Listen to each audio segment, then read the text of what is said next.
Stage fright, performance anxiety, fear of public speaking. These are things that many of us have had to deal with, and we know the limitation that it puts on our life. What if there is a way or a number of ways to overcome stage fright and the like?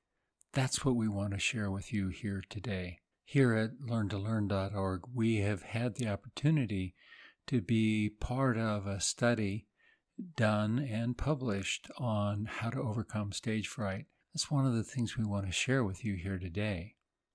This is doable, and we found in that study that better than 2/3 of professional musicians are dealing with stage fright, and when they applied our simple, straightforward technique, that a great deal of them had significant reduction or complete elimination of the problem. So let's jump right into that. As kids, we learn to see those in authorities as being people much bigger than us. We lived in the land of giants, and we were often criticized, found wrong, even punished. And we learn to associate that possibility of being criticized with somebody standing over us, looking down on us, judging us. We've carried that over into how we view an audience, how we view people that we're speaking to, sometimes even people that we're familiar with. A small group, a presentation in a class that we know, or even speaking up at a meeting at work.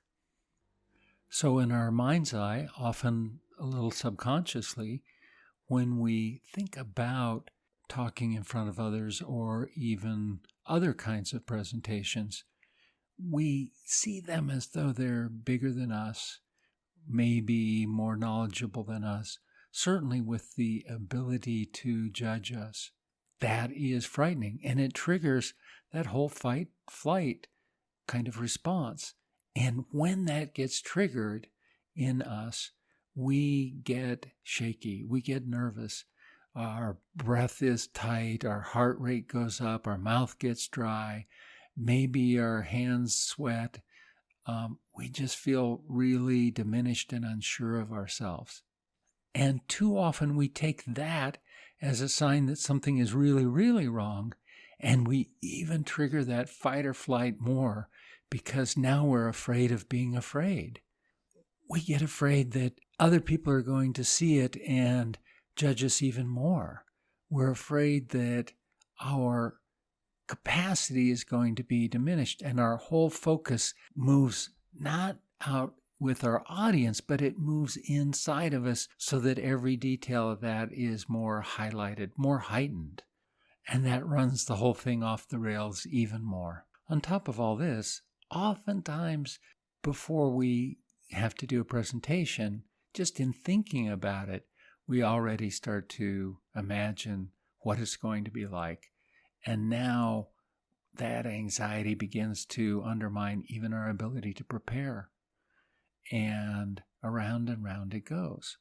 If we get caught in this, our presentation suffers and we feel even more anxious. So how do we get out of this? Well, there are a number of ways, and several of these we cover in a great deal of detail in our full presentation on learning how to overcome stage fright. But for our purposes here today, let's look at the research that we were involved in. When we surveyed these musicians, what we found was that almost all of them imagined the audience being above them, bigger than them, more solid than them, looking down on them.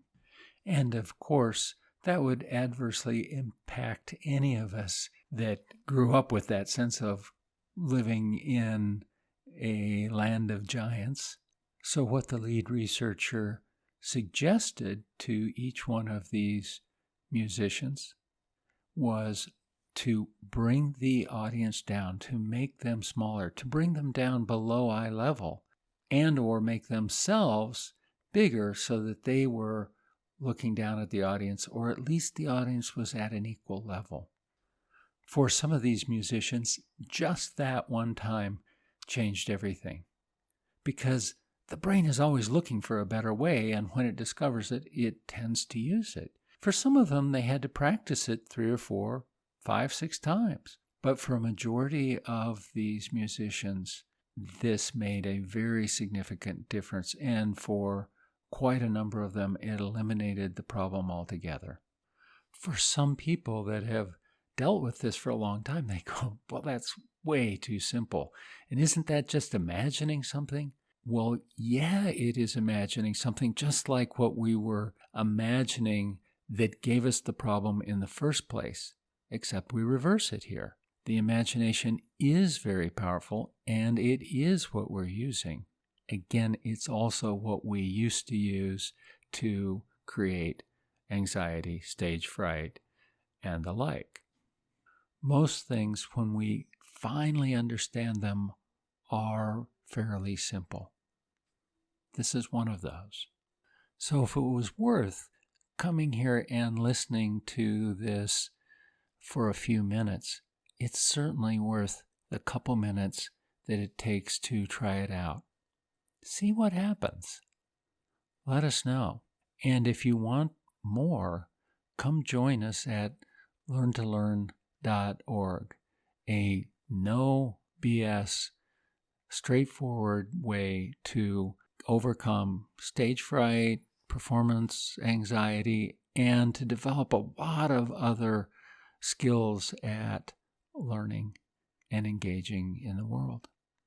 learntolearn.org, learn-to-learn.org. We're not here to get anything from you, but to share simple, straightforward, learnable ways to make learning easier. At this time, the full podcast giving all of the varieties of approaches to overcoming stage fright and performance anxiety, as well as the much fuller version of the one that we laid out here, is not due to be published for several weeks.